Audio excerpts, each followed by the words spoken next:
নমস্কার, এই সময় লাইভে আপনাদের স্বাগত। আমাদের সঙ্গে এই মুহূর্তে রয়েছে এই সময় সংবাদপত্রের সাংবাদিক অমিত চক্রবর্তী। গতকাল রাত 11:30টার সময় অমিত দা প্রথম ফোনে জানান যে মমতা বন্দ্যোপাধ্যায় আজকে হাইকোর্টে অ্যাপিয়ার করছেন আইনজীবী হিসেবে। প্রথম এই সময় লাইভ এই খবর আপনাদের সামনে তুলে ধরে এবং মূলত কোন মামলায়, অর্থাৎ ভোট পরবর্তী সন্ত্রাসের মামলায়। আমরা যখন থেকে শুরু হয়েছে এবং কোর্টের ভেতরে অমিত দা ছিলেন, পরে আমি গিয়ে উপস্থিত হই এবং সমস্ত তথ্য আমরা নজর করি। শুরু থেকে শেষ বোঝানোর বা বলার চেষ্টা করব, কিন্তু প্রথমেই যেটা জানার চেষ্টা করব কোর্টের ভেতরে মূলত ঠিক কি হয়। অমিত দা, ঠিক কি হয় কোর্টের ভেতরে? মানে শুনানিতে বলছি। শুনানিতে প্রথমে অ্যাকচুয়াল দুটো মামলা ছিল। একটি মামলা ছিল বিকাশ ভট্টাচার্য, সেটা অ্যাপিয়ার করেন একই রকম ওই বুলডোজার দিয়ে আপনার হক মার্কেটের সামনে যে ভাঙাটা হয়েছে সেটা নিয়ে উনি আর্গু করেন।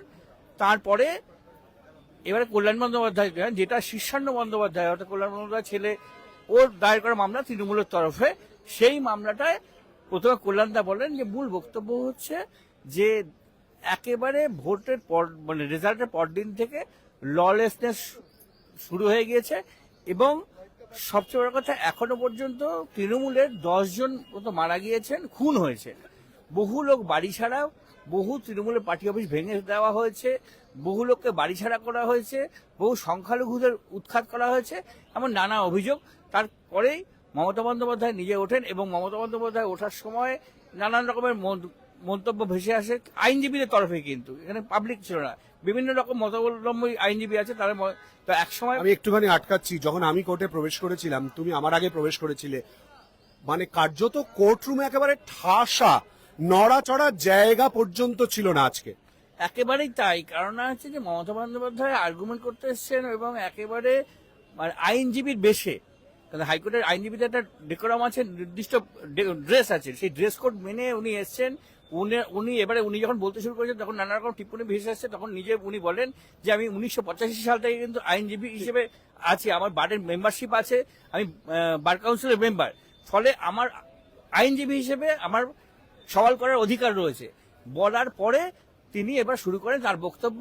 তার মূল বক্তব্য মানে বক্তব্য নির্যাতন, আইন রক্ষা করা হয়, এই কথার উল্লেখ করে তিনি মূলত ঠিক কি বলতে চাইলেন? এই কথার উল্লেখ করে তিনি, তার মূল বক্তব্য হচ্ছে যে 4 তারিখের পর থেকে, ভোটের রেজাল্ট বেরোনোর পর থেকে আমাদের কর্মীদের আক্রমণ করা হচ্ছে, আমাদের রাজনৈতিক দলের পার্টি অফিসে হামলা চালানো হচ্ছে, আমাদের সমর্থকরা খুন হচ্ছেন, আমাদের লোকেদের বাড়ি জ্বালিয়ে দেওয়া হচ্ছে।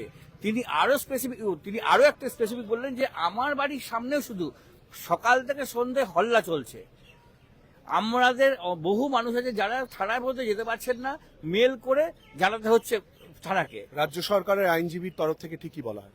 রাজ্যের তরফে প্রথম কথায় মামলার এখতিয়ার নিয়ে প্রশ্ন তোলা হয়, কারণ এর আগে সুপ্রিম কোর্টের রেফারেন্স রয়েছে। এই প্রসঙ্গে আরেকটু বলে দিই জাস্ট, মানে যখন ওনাকে এরকম টিপ্পণী কাটা হচ্ছে, একসময় প্রধান বিচারপতি খুব কড়া হাতে বিয়ে করেন। তিনি স্টেট বলে দেন যে তাহলে আমি কিন্তু এখন হিয়ারিং বন্ধ করে দিচ্ছি, আমি 2টোর সময় হিয়ারিং করব এবং মামলার যারা পক্ষ, সেই পক্ষের বাইরে কাউকে আমি থাকতে দেবো না। তখন চুপ করে যায়, তারপরে এই হিয়ারিংটা হয়। এবং পরবর্তী ক্ষেত্রে একসময় লাস্টের দিকে কিন্তু, মানে হিয়ারিং শেষে যখন এরকম আবার শুরু হয়, এরকম দুপক্ষের মধ্যে জয় শ্রীরাম আবার জয় বাংলা, তখন উনি কিন্তু এজলাস ছেড়ে চলে যান, পরে এসে আবার শুনানিতে বসেন পরে।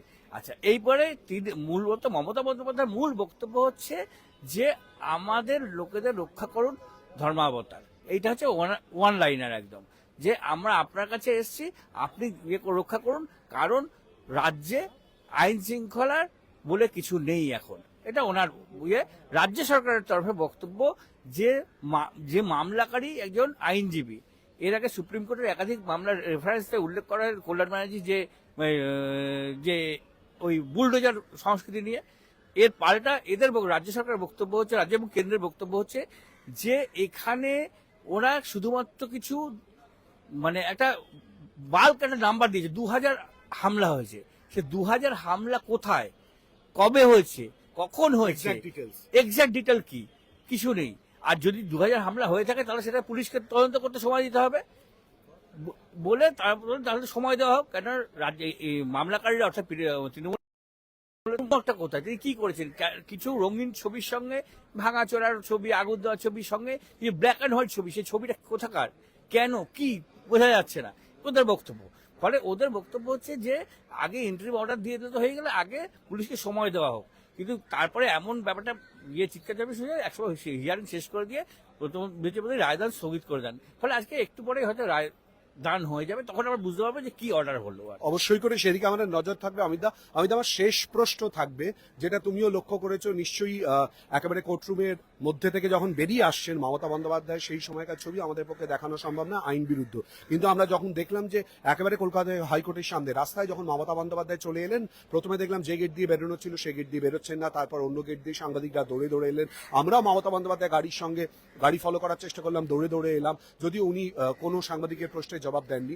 যে ছবিটা উঠে এলো অমিতদা, আমরা দেখলাম যে চোর চোর স্লোগান। কি ছবি উঠে এলো, ঠিক কি প্রত্যক্ষ করেছিলে তুমি, প্লিজ? আসলে উনি যখন মামলাটা মানে শেষ হলো, উনি এজলাস থেকে বেরোচ্ছেন, তখনই বাইরের দুপক্ষই ছিল, তৃণমূল পক্ষ আইনজীবীরা আবার বিরোধী বিজেপি পক্ষের আইনজীবীরা। এরা এক পক্ষ যখন জয় শ্রীরাম ধ্বনি দিচ্ছে, তখন পাল্টা জয় বাংলা ধ্বনি শুরু হলো। ওনাকে ঘিরে প্রবল ধস্তাধস্তি শুরু হলো। তৃণমূলের একটা বড় অংশ ওনাকে, আর পুলিশ ছিল কর্ডন করে ওনাকে নিচে পর্যন্ত নিয়ে আসে।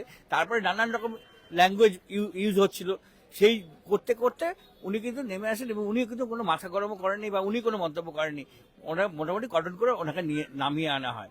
আসলে যে কথাটা মানে আমরা আলোচনা করছিলাম কিছু তৃণমূলের আইনজীবীর সঙ্গে, বিশেষ করে গত 4 তারিখের পরে, সেই অর্থে কিন্তু উনি বাড়ি থেকে বেরোননি। মাথায় রাখতে হবে, এটা কিন্তু একদিকে আবার সেই বিরোধী দলনেত্রীর রাস্তায় নামার শুরুয়াত হলো আজকে। হাইকোর্টে উনি যে মামলাটা করলেন, আসলে তো উনি দলের হয়ে মামলা করলেন।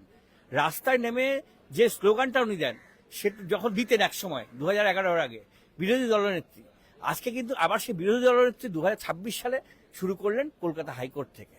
অমিতদা অনেক ধন্যবাদ। অমিতদা অনেকগুলো তথ্য ইতিমধ্যেই তুলে ধরেছেন। অমিতদা, অনুরোধ করব অবশ্যই করে এই সময়ের দর্শকদের জন্য, এই সময়ের পাঠকদের জন্য নিশ্চয়ই আদালতের আপডেট, এই প্রসঙ্গে ঠিক কি হয়, রায়দান মূলত ঠিক হয়, সেই আপডেট তোমার কাছ থেকে আমরা অবশ্যই করে পাবো, সেই দিকে নজর থাকবে। তবে অমিতদা পুরো বিস্তারিতভাবে তথ্য তুলে ধরলেন তো বটেই, কিন্তু তার সঙ্গে শেষের অংশটা খুব গুরুত্বপূর্ণ। 4 তারিখের পর এই কদিন বা এতদিন একেবারে সংখ্যা নিরিখে 1, 2, 3, 4, 5, 6 যদি আমরা দিনের নিরিখে দেখি, আজকে তারিখের পরিপ্রেক্ষিতে এতগুলো দিন পর কিন্তু তারপরে মমতা বন্দ্যোপাধ্যায় বাড়ির বাইরে এলেন। এবং অমিতদা যেটা শেষে বললেন, অর্থাৎ সেটাও গুরুত্বপূর্ণ, 2011-র আগে বিরোধী নেত্রী মমতা বন্দ্যোপাধ্যায়কে যে ভূমিকায় দেখা গিয়েছিল, আজকে কলকাতা হাইকোর্টে এসে তার যেরকম ভাবে মামলা করা এবং রাস্তায় নামার জায়গা তৈরি হচ্ছে কিনা বিরোধী নেত্রী হিসেবে, সেই ভূমিকায় কিনা, সেই তাৎপর্যপূর্ণ ব্যাখ্যাও কিন্তু অমিতদার মুখ